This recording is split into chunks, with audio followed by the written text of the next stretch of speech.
বাংলাদেশে শুধু মুজিববাদী ফ্যাসিস্ট যে বিষয়গুলো এসেছে আমাদের মানুষের উপরে নেমে সেখানেই থেমে থাকেনি, বরঞ্চ এটার আর এক্সটেনশন, যেটা দিল্লি থেকে আমাদের উপরে অকথ্য এবং ভয়াবহ একটি নির্যাতনের মাত্রা নেমে এসেছিল।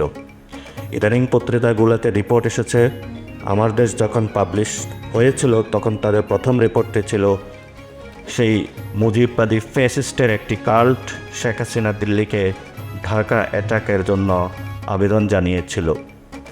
এবং আমরা গত কয়েক বছরে দেখেছি মানুষকে মোদি বিরোধী যে আন্দোলন হয়েছিল, দিল্লির সেই গুজরাটের খনি যখন বাংলাদেশে এসেছিল, মানুষ এটাকে প্রতিবাদ জানিয়েছিল এবং মানুষকে প্রতিনিয়ত প্রতিদিন তাদের উপরে নির্যাতন চালিয়ে জেলে পুরে রাখা হয়েছিল।